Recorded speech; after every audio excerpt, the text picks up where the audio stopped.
Manchanda, who's joining us on the show right now. He's, of course, the Senior VP Institutional Research at Systematix Group joining us. Vishal, hi, good to be speaking with you. Well, let's begin by understanding what's been your takeaway of the earnings season so far. Because while, of course, the earnings performance from pharma companies have improved, there is no clarity per se when it comes to the pricing as far as the US business and generics is concerned. What's your key takeaway? Hi, good morning. So I think if we look at the earnings this quarter, we haven't seen a very clear trend across companies.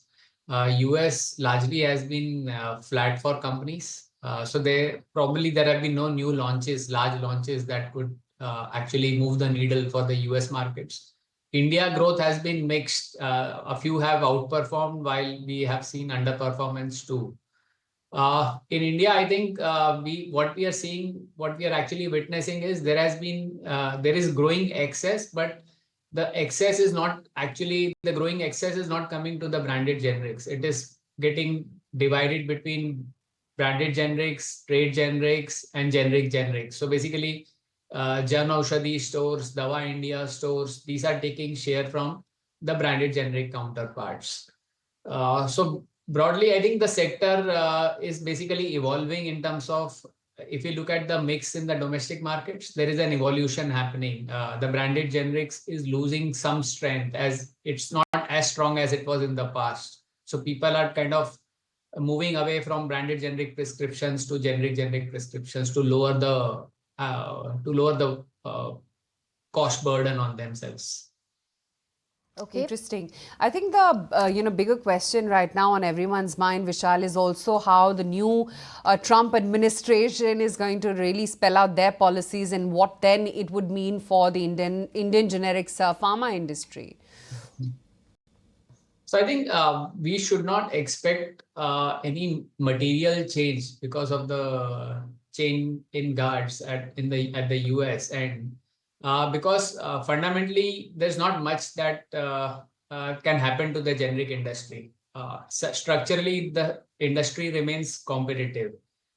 So just looking at what happened in the past term when Trump was serving as the president of the US, he essentially emphasized on manufacturing more inside the US versus outside the US. I think if that trend continues and he kind of emphasizes more on the same thing, we'll probably see some incremental pressures on the generic market. But overall, I don't think these pressures would be significant because you can't really have manufacturing shift to the US. It's not an easy task. You need to have the entire ecosystem there, which will kind of really change. Actually, can change things for bad for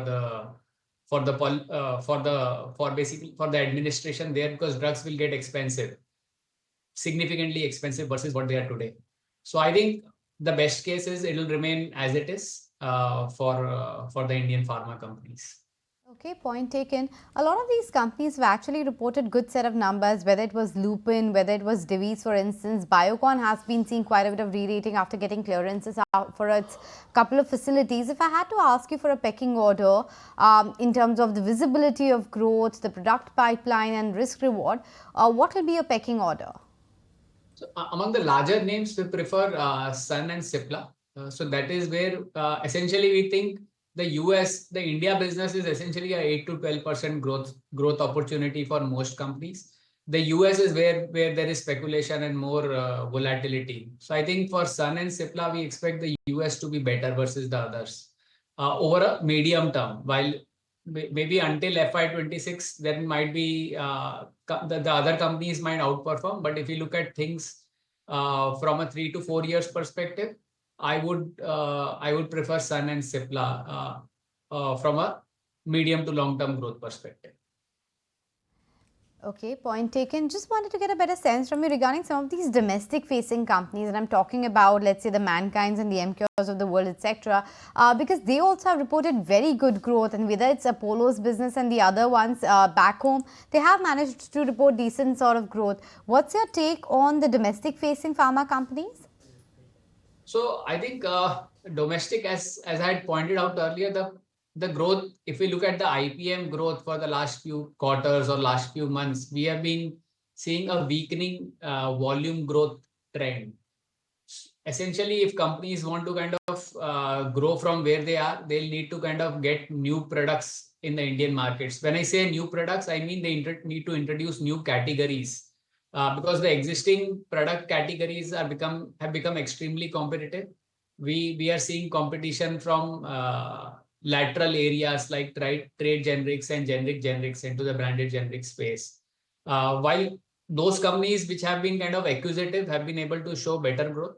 Like if I look at Mankind, they've been consistently doing licensing deals, acquisitions to kind of build their India growth.